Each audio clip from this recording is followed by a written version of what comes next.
Halo teman-teman, perkenalkan nama saya Gisel Matilda Mamentu dengan NIM 24051204 Jadi di sini saya akan menganalisis dan implementasi mekanisme kriptografi.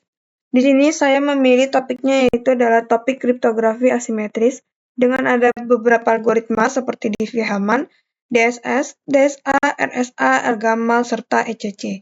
Di sini saya memilih opsi kedua yaitu mengimplementasikan coding. Dan disinilah saya menggunakan bahasa Python untuk mengimplementasikan algoritma tersebut. Dan juga saya menggunakan Tkinter untuk menampilkan GUI-nya.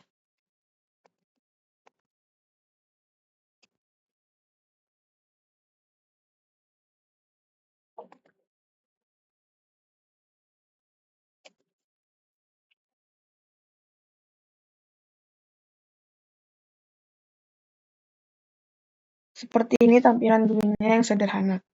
Jadi, di sini tombol paling atas adalah plain text-nya atau pesan yang mau dienkripsinya. Lalu di sini ada generate key untuk membuat public key dan private key-nya. Lalu kolom bawah di sini ada encrypt untuk memunculkan ciphertext-nya, dan di sini adalah deskripsi untuk tempat asli deskripsinya nanti. Di sini yang pertama caranya adalah kita mengenerate key-nya terlebih dahulu, lalu dia akan menghasilkan public key dan private key. Lalu di sini tinggal kita masukkan pesan aja, misalnya kita mau tulis 15, kita inputnya. Lalu kita enskripsinya langsung, dan hasil dari enskripsinya yaitu adalah 3506640158. Lalu coba kita deskripsi lagi. Nah, dia akan menghasilkan 15 seperti yang sudah kita inputkan.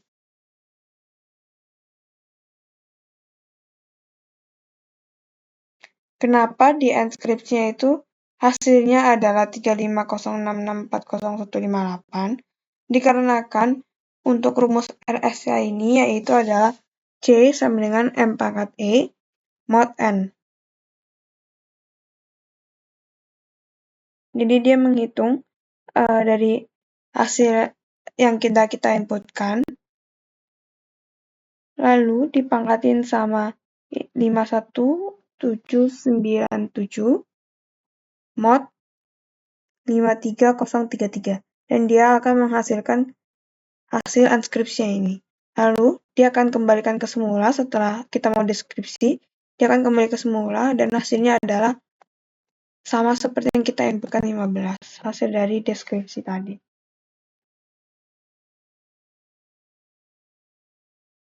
Untuk melakukan deskripsi ini, berbeda rumusnya.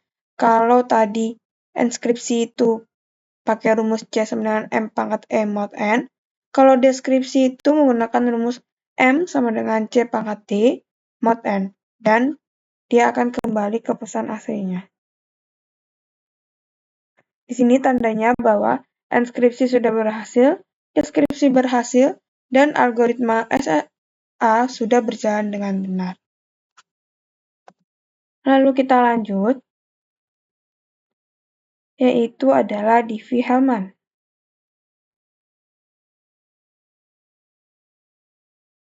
Di sini kita tulis, saya sudah tulis bahwa bilangan prima atau P-nya ini adalah nilainya 23. Dia akan menjadi modulus. Lalu nilai G-nya ini adalah 5. G itu adalah generator atau basis. Lalu nilai A-nya itu adalah 6. Dia ini akan menjadi private key milik A. Lalu B-nya itu adalah 15. Dia akan menjadi private key-nya milik B. Nah, tujuan metode dari si Diffie-Hellman ini adalah supaya si kedua pihaknya ini, A, B-nya ini, bisa mendapatkan share key yang sama, walau hanya bertukar si nilai publiknya aja. Nah, gimana sih cara menghitung public key A? Jadi, rumusnya itu adalah A sama dengan G pangkat A modulus P. Nah, tadi udah kita tahu ya bahwa G-nya adalah 5 dan A-nya itu adalah 6, yang berarti 5 pangkat A. Lalu kita moduluskan dengan P, modulus 23, yang artinya 5 pangkat 6 modulus 23. Dan hasilnya adalah 8. Hasil A-nya sama dengan 8. Lalu kalau menghitung public key B-nya itu juga sama, tapi bedanya kalau tadi kan G pangkat A modulus P, kalau sekarang G pangkat B modulus P. Yang artinya 5 pangkat 15 dimodulus 23, dan dia akan menghasilkan 19. Lalu, setelah sudah menghitung AB-nya, lalu sekarang kita akan menghitung si shear key untuk A dan B. Nah, untuk menghitung shear key oleh A, di sini A ini akan menerima B, lalu dia akan menghitung menggunakan rumus K sama dengan 19 dari B ini, 19 pangkat A atau 19 pangkat 6 modulus 23. Nah, hasilnya adalah 2. Lalu, kalau untuk menghitung shear key B, itu di sini dia akan menggunakan A, jadi rumusnya itu adalah K sama dengan A pangkat B modulus P. Nah, tadi A-nya itu adalah 8, dipangkatin 15, dimodulus 23. Dan hasilnya juga sama, yaitu 2. Jadi, hasil dari metode Diffie-Hellman ini, untuk A-nya itu adalah 8, B-nya 19, dan untuk shear key, A dan B ini sama-sama 2. Kenapa shear key-nya sama? Karena secara sistematis itu rumusnya juga sama, dan yang artinya kedua pihak ini akan menghasilkan nilai yang sama, yaitu sama-sama 2.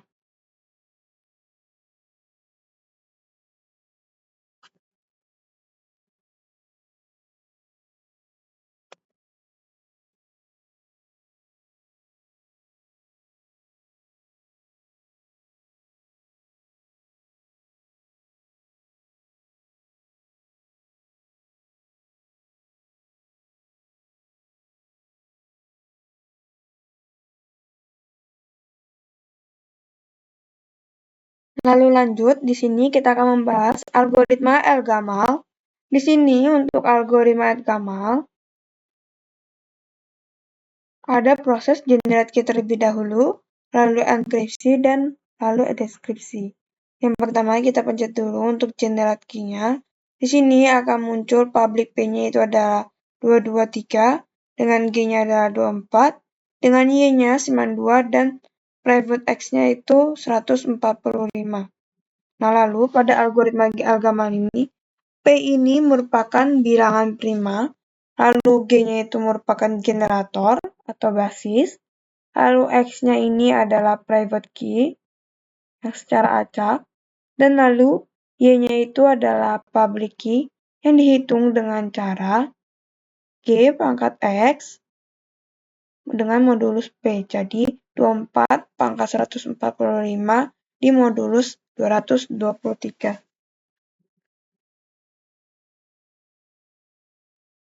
Lalu di sini kita akan menginput pesan atau ini merupakan plain text-nya.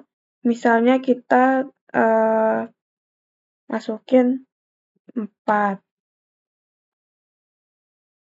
Biasanya itu kalau misalnya kita input di plain text ini, itu harus lebih kecil dari si P-nya. Transkripsi. Di sini sudah terdapat hasilnya itu adalah 55,101. Nah, kalau proses transkripsi ini menggunakan algoritma El-Gamal itu dia menghasilkan 2 ciphertext. Yang pertama itu menggunakan rumus G pangkat K di modulus P. Lalu untuk yang ciphertext yang kedua itu M dikali Y pangkat K di modulus P. Nah, K ini yang merupakan si bilangan acaknya.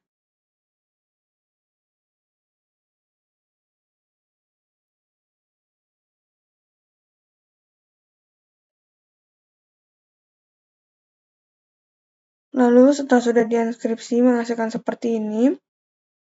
Dan untuk hasil deskripsinya itu sama seperti yang sudah kita inputkan di plain text, yang artinya proses transkripsi deskripsi pada El-Gamal ini sudah berhasil.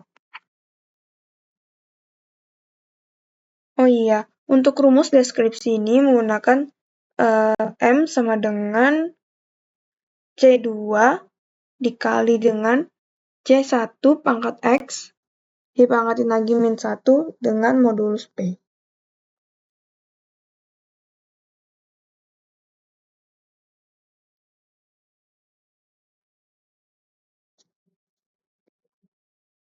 Lalu selanjutnya kita akan membahas tentang algoritma ECC atau Elliptic Curve Cryptography. Jadi di sini prosesnya dia akan menghitung KG atau perkalian titik pada kurva eliptik. Nah, misalnya di sini kita input ada 20. Nah, hasilnya adalah 0. Kenapa? Di sini K-nya itu merupakan di sini untuk rumus KG-nya ini, nih ada tulisan KG, ini K-nya ini merupakan bilangan penggali atau bilangan yang kita inputkan. Lalu untuk G-nya di sini, dia itu adalah sebagai titik generator pada kurva si eliptiknya nanti. Dan untuk KG ini merupakan hasil perkalian titik G sebanyak K kali. Jadi perkalian di ECC itu sebenarnya adalah, misalnya kita inputkan 20, berarti sini nanti adalah G ditambah G ditambah G ditambah G ditambah G sampai sebanyak si K atau sebanyak 20 kali.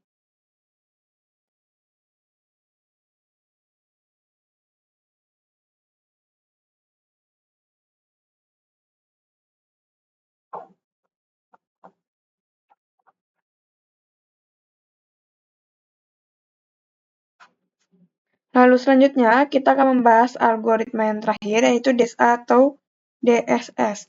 Jadi fungsinya ini, DSA atau DSS ini adalah untuk membuat dan memverifikasi, contohnya itu fungsi itu untuk membuat dan memverifikasi tanda tangan digital.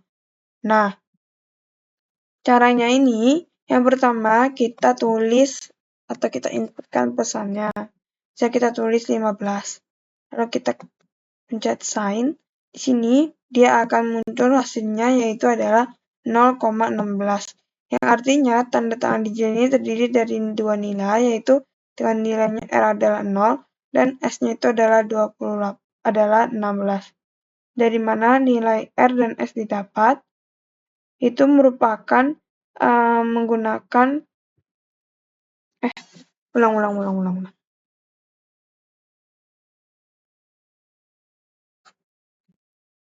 Jadi, yang terakhir yang kita pakai algoritmanya yaitu adalah DSA atau DSS, yang merupakan Digital Signature Algorithm, yang pada asymmetric cryptography demo. Nah, jadi di sini caranya adalah, misalnya kita ketik 15, lalu kita sign. Di sini hasil sign-nya yaitu adalah R itu adalah 23 dan S-nya itu adalah 21. Nah, di sini untuk melakukan perhitungan DSA atau DSS itu menggunakan hash. Jadi rumusnya adalah H kali M. Lalu kita memilih bilangan acaknya dan kita akan menghitung si R-nya. Nah, untuk menghitung si R-nya itu menggunakan G pangkat K modulus P dengan dikali modulus Q. Lalu untuk menghitung nilai S-nya itu adalah S sama dengan K pangkat min 1 dikali dengan hash pesan ditambah X kali R di modulus Q. Sehingga di sini hasil dari yang inputkan 15 yaitu hasil RS-nya adalah 23 dan 21. Nah, di sini lalu kita tulis ya. Misalnya kita tulis di sini 23 dan 21. Lalu kita verify. Nah, verify signature invalid. Coba kita cek lagi, kita ulang lagi. Misalnya kita tulis 20.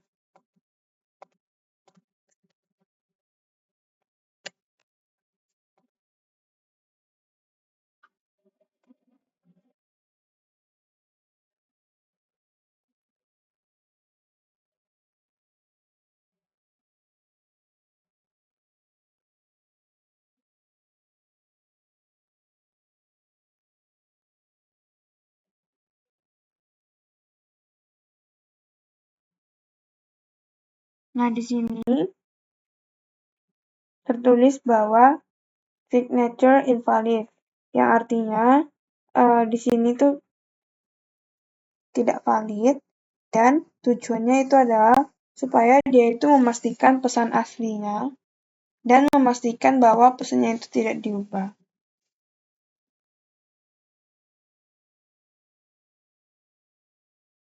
Sekian dari penjelasan saya terkait dari implementasi coding saya. Terima kasih.